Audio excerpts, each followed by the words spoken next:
और कुछ स्पेशल कुछ बचा हो एक बार ये इसमें की रेसिपी लिखा ना, मतलब कॉटन का एक कपड़ा बना लेते हैं और उसको कर सकते हैं, बिल्कुल कर सकते हैं। ये युक्ति है, हम किस तरह से किसी चीज़ को अप्लाई कर सकते हैं, ये हमारे ऊपर है। आप उस चीज़ को बहुत अच्छी तरह इसमें ना एक चीज़ और मेरे को आपको बताई थी, बस्तियों अलग अलग टाइप की बस्तियाँ हैं, वो मैंने इसमें मेंशन कर रहा है, ठीक है ना, कि कौन सी बस्ती किस में लेनी है, किस में करनी है। पिच्छा बस्ती बता रहे हैं। हाँ, पिच्छा बस्ती है ना, मैंने इसमें दिया। पिच्छा बस्ती अल्सरेटिव कोलाइटिस के लिए, मैं अभी आपको बता दूँ। पिच्छा बस्ती is a drug of choice ulcerative colitis के लिए ना। बस्ती का देने का एक ही तरीका, हाँ पिच्छा बस्ती में थोड़ा चेंज है, वो भी अच्छा किया आपने याद दिला दिया। पिच्छा बस्ती, ठीक है, इसमें आपको क्या करना है, इसमें मेन रोल है मोच रस। मोच रस ले सकते हैं या उदुम्बर छाल भी ले सकते हैं, उदुम्बर गूलर को बोलते हैं, ठीक है। मोच रस लेना है, मधुयष्टि, स्वर्ण गैरिक और दूध, छीर, ठीक है। इसमें हम क्या करेंगे, और ध्यान से समझना क्योंकि कम मात्रा में बनती है और इसको दिया देने का तरीका बिल्कुल अलग होता है। दूध मान लीजिए मैंने 250 ml ले लिया, ठीक है। मोच रस मान लीजिए मैंने 20 ग्राम ले लिया, मधुयष्टि 10 ग्राम ले ली, स्वर्ण गैरिक 5 ग्राम, ठीक है। इस 250 ग्राम में मैं 250 ग्राम पानी डाल दूँगा और पकते पकते पकते पकते मैं इसको 250 ग्राम तक बचा दूँगी, 200 से 250 ग्राम या 150 से 200 ml तक मैं इसको बचा लूँ। अब इसको ना आप नॉर्मल जो हमारे पास बस्ती देने का तरीका है, नींबू बस्ती के मेथड से दी जाती है, तो आप इसको ऐसे नहीं दे सकते कि अंदर डाल दो तो मरीज को निकाल दो। तो इसका नियम है, इसको ना थोड़ा थोड़ा ड्रिप ड्रिप ड्रिप ड्रिप करके देंगे। या तो आप एक काम करना, जो की पुरानी कांच की शीशी आती है उसमें आप फिट करके जो ड्रिप जिससे वो लगता है आईवी सेट से आप इसको दे सकते हैं, ठीक है। आईवी सेट के आगे कैथेटर लगा दिया और उस कैथेटर को डाल दिया, तो ड्रॉप ड्रॉप चलता रहेगा। बहुत अच्छी तरह ध्यान लेना, नहीं तो ब्लॉक हो जाएगा। या तो ये तरीका, या नॉर्मली जो हमारे पास बस्ती नेत्र है उसमें हम उसमें कंट्रोलिंग बटन होता है, उसको थोड़ा कर दिया फिर रोक दिया, थोड़ा कर दिया रोक दिया। तो ये है, इसको माना जाता है drug of choice for ulcerative colitis. Ulcerative कम से कम आधे घंटे में जानी चाहिए सर, 15-20 मिनट। अल्सरेटिव कोलाइटिस, मेरे पास, मैं नोएडा में काम करता था, एक लड़की आती थी, उस समय उसकी शादी भी नहीं हुई थी, बहुत परेशान थी वो, और आज तकरीबन उस बात को हो गए होंगे 17-18 साल, उसको यही बीमारी है। और उसके बाद जब दिया, अब तो उसके बच्चे भी बड़े बड़े हो गए हैं, उसको एक बार 7 साल बाद दिक्कत आई, तब से दवाई से हो गया, उसके बाद फिर 5 साल बाद 15-20 दिन के लिए दिक्कत आई, और आज कोई नहीं। और डॉक्टर्स नहीं तो नॉर्मली ठीक नहीं होता, परेशान हो रहा था सर्दी दवाई से, बहुत बढ़िया ठीक मतलब शो। इसी जैसी मिलती जुलती एक और बस्ती होती है जिसे हम बोलते हैं क्षीर बस्ती, ठीक है। क्षीर बस्ती में कुछ नहीं करना है, सारी चीजें सेम रहनी है, आप बस ये 2 चीजें हटाते, ये तीनों हटाते, ठीक है। और क्षीर बस्ती में आप ताकत वाली चीजें डाल दो, अश्वगंधा डाल दिया, बला डाल दिया, शतावर डाल दिया, ये डाल के दूध पाकर, नहीं ताकत के लिए होती है ना, बल के लिए होती है, और बल्ले में होती है। ऐसे ही राजयापन बस्ती बनती है, ये तो एक बार में ही धीरे धीरे एक राजयापन है, राजयापन में थोड़ा सा दूध और तेल की मात्रा ज़्यादा होती है, जैसी वो नींबू बस्ती जैसी है, वो सब मैंने इसमें लिख दी है जो काम किया, ठीक है ना, क्योंकि उसमें बनाने का मेथड है, देने का तो सब में सेम है। अच्छा, एक चीज़ और मेरे को बतानी थी आपको, पहले जमाने से अब तो किसी का ब्लड कम हो गया, पहले लोग क्या करते हैं, अब तो खून गया, बोतल से खून चढ़वाया, पहले लोग क्या करते हैं,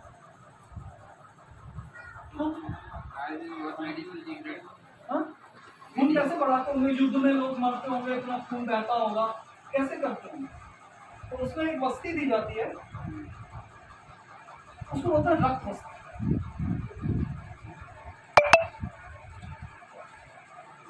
ठीक है।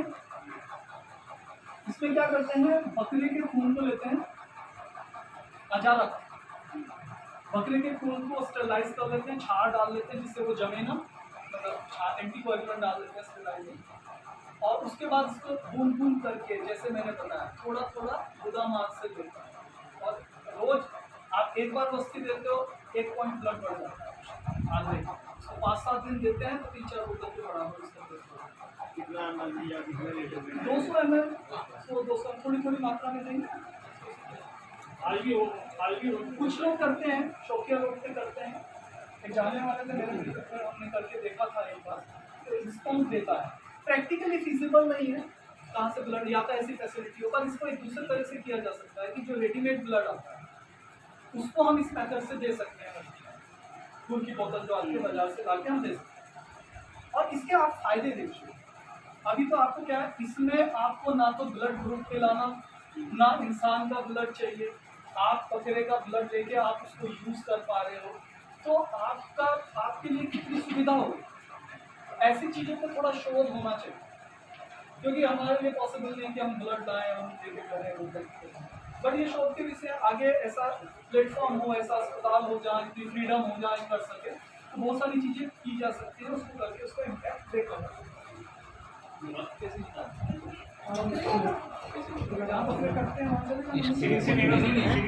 इसका वो पूरे आयुर्वेद में जो ट्रीटमेंट पढ़ोगे वो मांसभक्षण भी है, शराब भी है, क्या करोगे आप? प्रकृति में आप अलग क्यों करते हो किसी चीज को भाई? आपको क्या लग रहा है कि जीवित तो जीव का आहार है? मैं शाकाहारी हूँ, पहले बता देता हूँ, कभी लोगों को बहुत भ्रम हो जाता है, मैं जरा सा बात कर दूंगा दारू के पक्ष में तो दोस्त दारूबाजी होती है, नहीं ऐसा नहीं है, मैं पूरी तरह से शाकाहारी आदमी हूँ, ठीक है ना। हमारे परिवार में ये सब चीज़ें मेरी माँ के घर से बाहर निकाल दी गई, उसे बतानी चाहिए।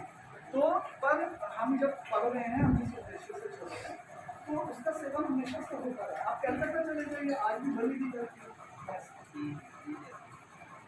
और ये सारी बलि पता है कौन करते हैं? ब्राह्मण।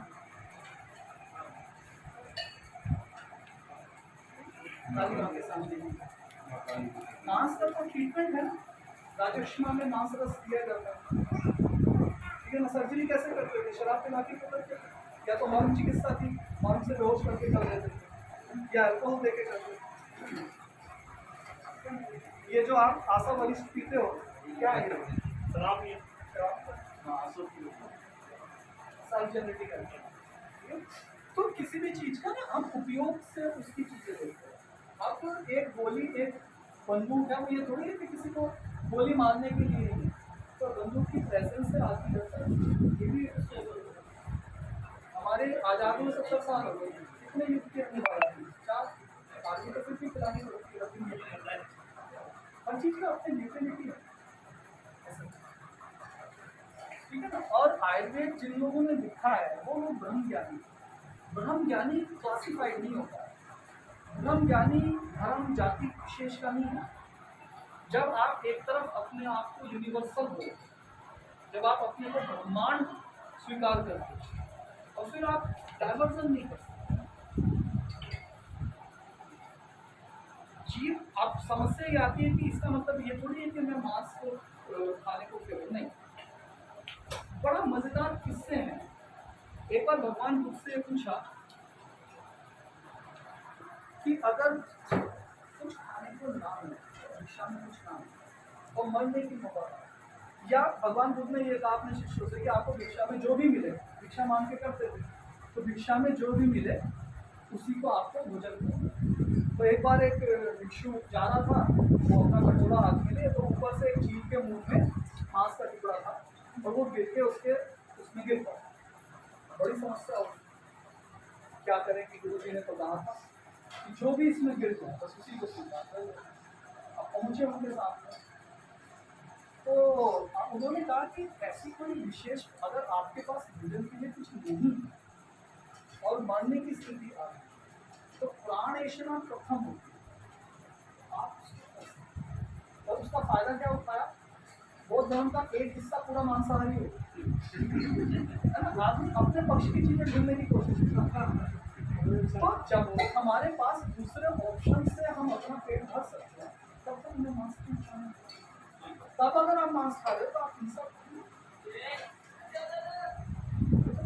एक आदमी आप जंगल में फंस गए और आप मरने वाले हो, अब आपके पास चॉइस है।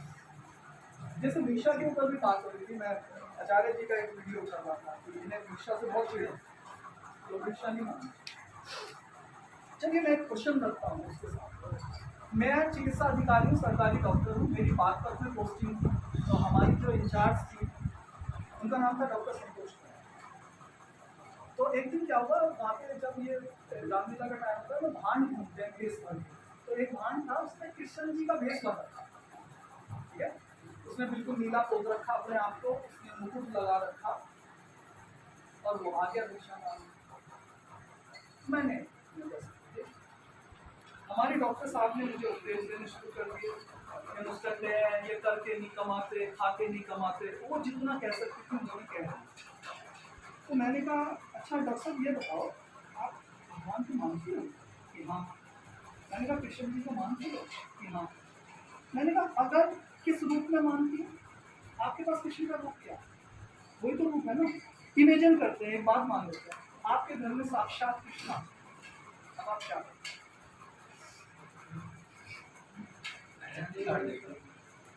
क्या करोगे आप? अगर साक्षात कृष्ण आ गया क्या करोगे?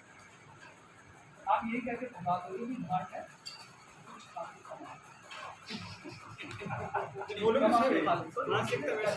क्योंकि आपके पास आधार क्या है। दूसरी चीज, एक आदमी भिक्षा मांग रहा है, मतलब मैं फेवर नहीं करता हूँ इस चीज का, मेरा मतलब है कि ये चीजें बढ़नी चाहिए। आप अगर भगवान बुद्ध के टाइम में हो जाते हैं तो आपके विष्णु को बुरा मानते, क्योंकि हमारी तो परंपरा है, हमारे देश की जो परंपरा है, यहाँ तो सन्यासी भीख लेके ही खाते हैं, और भीख मांगने वाला कुछ काम नहीं करता। एक आदमी है जो अपना स्वाभिमान, इससे बढ़ के कोई चीज नहीं है, और वो 100 घर जा रहा है, भूरी दुपहरी में जा रहा है, 100 घर जाके उसे 100 रुपये मिल रहा है, ठीक है, इतनी धूप में, और अपने अस्तित्व को झुका रहा है, क्योंकि परमात्मा में है तो अहंकार नहीं है।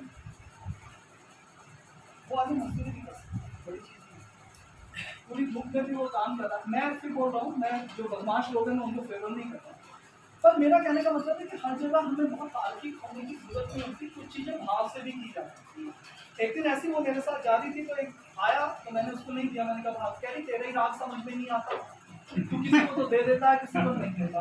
मैंने कहा मैं गणित से नहीं चलता हूँ, मैं भाव से जीता, मैं पहले पूर्व ग्रह से करूँ, भाई मेरे मन में उसको देख के भाव आ गया, मैंने दे दिया, नहीं यार नहीं दिया। अब उसने भी गणित लगा दी कि दे रहा नहीं हूँ, उसे दुनिया जहान के उपदेश मैंने सुना दिए कि भाई तू ये मत कर, ये मत कर। एक छोटी सी बात से मैं अपनी बात को खत्म करूँ। एक दोस्तोवस्की हुआ है, दोस्तोवस्की रशियन राइटर हुए हैं, बहुत फेमस राइटर हुए हैं, उनकी किताब है ब्रदर्स कर्नल, वो 4 भाइयों की कहानी है। उस कहानी में क्या होता है कि एक छोटा जो भाई होता है वो बड़ा चर्च पर जाता है, बड़ा भक्त।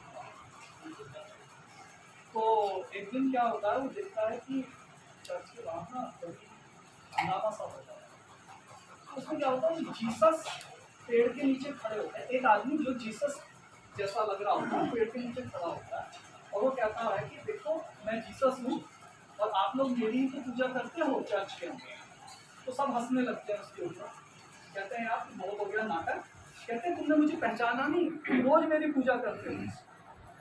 तो कहते हैं नहीं भाई, तो कहते हैं अच्छा पादरी को बुला के लाओ, पुजारी को बुला के लाओ, वो रोज मेरे वो करता है चर्च में, उससे जरूर वो मुझे पहचान दे। पादरी आता है और कहता है क्या ड्रामा मचा रखा है, भीड़ को हटाता है और जीसस को लेकर चुपचाप एक कमरे में जाता है, और कमरे में जाके बोलता है कि मैंने तुम्हें पहचान तो लिया, पर जिंदा भगवान की पूजा नहीं की। भगवान मंदिर में टंगे हुए ही अच्छे। तो ये मैंने इसलिए कहा कि जब भी हम किसी भी इंसान के प्रति अपनी चेतना के भाव को एक जैसा नहीं करते, हमारा ज्यादा फोकस दूसरों को सुधारने पे है, और दूसरों को सुधारने का जो सबसे बड़ा मजा क्या होता है पता है, जो सुधारने वाला है ना वो ये मान ही बैठा होता है कि मैं सही हूँ। दूसरों को सुधारने का सबसे बड़ा सुख कि सुधारने वाले को ये गलतफहमी रहती है कि दूसरों को सुधारना है, तो उसको ये गलतफहमी है कि मैं सही हूँ। और जब वो बार बार ये बहुत कहता है तो वो तो मान ही जाता है कि मैं तो ठीक ही हूँ। तो इसीलिए सारा जो कोशिश है जीवन में सबको एक एक करके सुधारने की बजाय अगर हर आदमी स्वयं को सुधारने का प्रयास करे तो ये सारे कॉन्फ्लिक्ट दूर होते हैं। मेरे पास मेरे पिताजी से मेरी एक दिन बात हुई, तो मेरी अभी पीछे वाइफ की डेथ हुई तो बड़े परेशान थे। तो मैंने यार मन बड़ा अशांत है। तो मैंने कहा कि बाहर का कारण अशांति का होता ही नहीं है कभी। आप किस किस चीज को शांत करोगे, आप क्या क्या चीज चाहोगे, ये हो गया ये हो गया ये हो गया ये हो गया। आपको ये देखना चाहिए कि शांति कैसे मिले, ये नहीं पूरी जाती कभी। अशांति का कारण क्या है ये।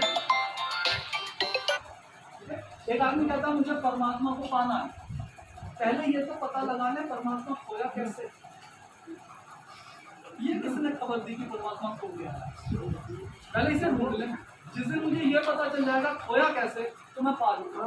खोने का पता नहीं, पाने चल दिए सब। तो इस बात से मेरा सिर्फ एक मतलब है कि जब हम स्वयं की अनुभूति के लिए प्रयास करें, हम स्वयं को परिष्कृत करने के लिए प्रयास करें, तब बात बन जाए। इसीलिए जितने भी ज्ञानी हुए उन्होंने कभी बहुत चेष्टाएं नहीं की। उन्होंने कहा है, ऐसा नहीं है। लोग कहते हैं कि पहले सतयुग में ऐसा था, है ना, बहुत अच्छा था, चलो पीछे चले जाते हैं, पुराने से पुराना ग्रंथ उठा लो, तो सारे ग्रंथ में क्या लिखा हुआ है कि चोरी करना पाप, ठीक है, पर स्त्री की तरफ देखना पाप। तो यानी कि उस समय भी ये काम हो रहे थे, तभी तो मना करा जा रहा था। अगर नहीं हो रहे होते तो मना किसको उपदेश दिए जा रहे थे? इंसान एक ही जैसा रहा, नहीं तो उपदेश का मतलब ही नहीं बैठता ना कोई। उस समय चीजें खराब थी, समाज में अव्यवस्था थी, इसीलिए लोगों